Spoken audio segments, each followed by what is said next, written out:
Hello everyone, my name is Jason Gregerson. In this video we're going to talk about trig substitution. Specifically, we're going to focus on how to choose the right substitution to make. Now, to really understand which substitution to make, we have to look at when we're actually going to use trig substitution and how it works. So we'll start with the when. We typically use trig substitution when we have the square root of some quadratic or just a quadratic in general making an integral challenging. So here are a couple examples. In this problem, we have the square root of x squared plus 1. And you might say, well, what about regular substitution? Can't we just let u equal x squared plus 1? Well, the problem is then we have to find the differential of u, and that would lead us to an extra factor of 2x. We don't have that derivative being a factor in this problem, which makes this one challenging. We look at the next one. Here we have another quadratic under a radical. It's going to make this problem challenging. And so a trig substitution is basically going to allow us to handle these difficult quadratics. So that's kind of the when we use it. Now, how does it help us with those quadratics? Well, the idea is that we have this quadratic in our problem, something like the square root of some number a squared plus or minus our variable squared. And if we let x equal the right trig function, then when we plug that value in for x, we'll get the square root of a squared, some number squared, plus or minus our trig thing squared. And somehow this will equal to or be changed to just the square root of some new trig thing squared.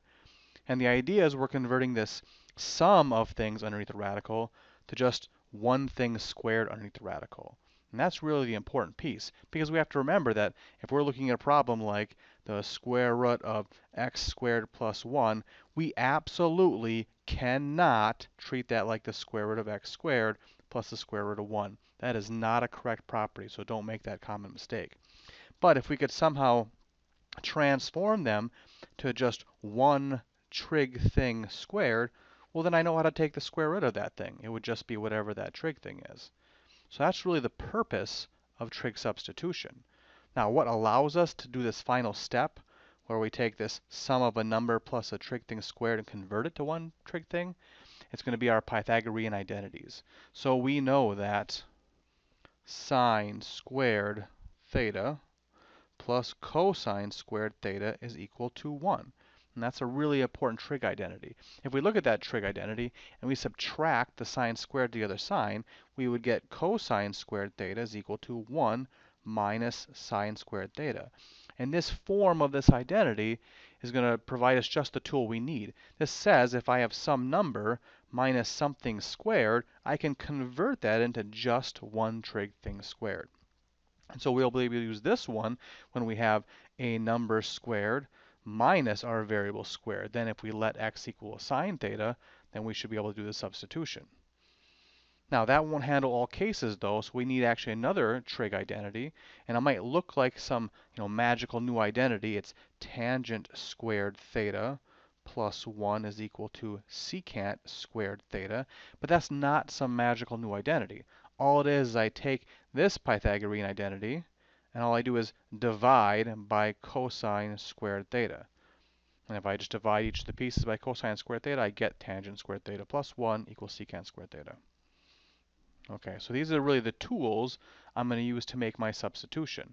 Now, how do we actually apply these things to some real problems? All right, so now I have 4 problems here, and the goal isn't to do the full integrals, but just say I might see this guy inside of an integral, and if I need to use trig substitution, how do I look at this problem piece, this problem quadratic, choose the right substitution, and see how it's going to simplify? So the first one, I have 1 minus x squared. Up here I have 1 minus sine squared. I really wish that x squared was a sine squared. So the substitution is to let x equal sine of theta, because then x squared will equal sine squared. Now the result, well, when I plug that in, I will get 1 minus sine squared theta. But using my Pythagorean identity, I can see this is just the square root of cosine squared theta. And then I can actually take the square root, and I will just get cosine of theta. So instead of integrating the square root of 1 minus x squared, I can change this over to essentially integrate something that looks like cosine theta. There'll be some other pieces when we have to deal with the differential as well, but this is the core concept. Okay, what about this next one? If I have this square root of 4 plus x squared somewhere inside of my integral, how do I modify this one? Well, This isn't number minus x squared, so I have to use some other identity. I'm going to use this one over here. So a couple issues. One, I have number plus x squared, where in this identity I have tangent squared plus 1. But of course addition is commutative, so the order doesn't matter. But I also have a 4 here instead of a 1. But really you should see that we can scale all these identities. I can take my identity over here and multiply through that whole thing by 4, and I just get a factor of 4 in front of all these guys. So great. So I have the square root of 4 plus x squared. I really wish I had, right? I wish, this is a good way to kind of choose your substitution. I wish that x squared was equal to 4 tangent squared theta. That's really what I'd like to replace the x squared with. But as soon as I write down that equation, I can just solve it to find out what the correct substitution is. That's the correct substitution.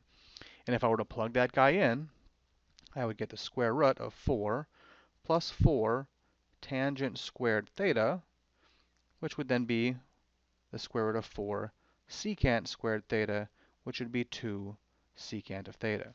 So that's the appropriate substitution and the simplification. All right, the next one here, x squared minus 1. Well, now I have to do a little bit of adjusting. Let's get rid of my 4's here, my scaled version of this equation. Now, I don't have, this might look like that sign substitution where I have 1 minus sine squared, but it looks like the order is inverted here. But the order of operations, but subtraction isn't commutative, so this order matters here. So what I can do is look at, once again, this tangent equation and just subtract the 1 to the other side. So now I'll get something that looks like this. So now I can see that I wish that x squared looked like secant theta. So my substitution will be to let x equal secant theta. When I plug that in, I will get the square root of secant squared theta minus 1. And from that identity, I can see that's the square root of tangent squared theta. And then I can take the square root to make it tangent theta. Okay, one last one. This one's a little bit trickier because I have a whole bunch of constants that are kind of in my way here. So now I have the square root of 4 plus the quantity 2 minus x squared. Oh, that one looks a little bit uglier.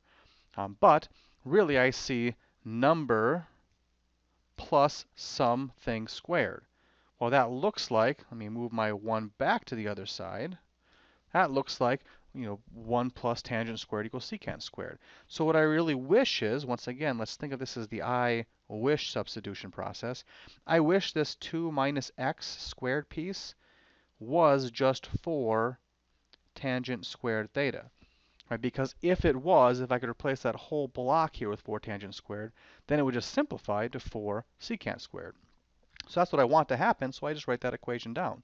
And now I can just solve for x to see what the actual appropriate substitution would be. So I take the square root of both sides to get 2 tangent of theta, and then I will just add x, subtract the 2 tangent, I'll get 2 minus 2 tangent of theta is equal to x. Looks like that's the appropriate substitution. And if I made that substitution, right, then when I plugged it in, I would get something that looks like this. And so the result would be the square root of 4 plus 4 tangent squared theta, which by that trig identity would be the square root of 4 secant squared theta, which would simplify nicely to 2 secant theta. So it's really a process of simplifying these ugly quadratics. Okay, so now we've looked at a lot of potential different forms, and there's only one more little thing we might have to adjust. Now we've seen that in all these cases I have some number plus or minus something squared, even if that something was a little ugly like in this last case. However, what if I have this case? This isn't something squared plus some number because I have this little 2x piece in the way. How do we handle this situation? Well, we're going to complete the square. So I'm going to take this square root and rewrite it as the square root of x squared plus 2x plus, well, something. I need to put the right number here so that I can make this piece the perfect square of something. Well, to find that value, I look at my coefficient of the x term. I divide that guy by 2 and square the result. So 2 divided by 2 is 1. Squared is 1. So that's what I want to be in that position. But of course, I can't change this value. I have 5. Well, 5 can just be written as 1 plus 4. So I've just kind of separated that 5 into the piece I need and whatever's left. And the reason I do that is because this piece can now be written as x plus 1 quantity squared. So now I have the square root of x plus 1 squared plus 4. And then I know what substitution to make to do the rest of my trig substitution process. Now I wish that I have this x plus 1 squared, and that could be changed into 4 tangent squared theta. And now I can just do what I did in the last problem, where I'm going to figure out what x has to be. So I take the square root of both sides, and I just subtract 1. This is the right trig substitution to make. When I plug it in there for x, the result will be replacing this piece with 4 tangent of theta. My radical will turn into 4 tangent squared theta plus 4, which would be equal to 4 secant squared theta, which would simplify to 2 secant of theta. So that's how I'd go through that, making the correct substitution. When I have an uglier quadratic here, I might have to complete the square. All right, so this concludes this piece about choosing the right substitution to make. Next, you should look at how to go through the rest of that trig substitution process.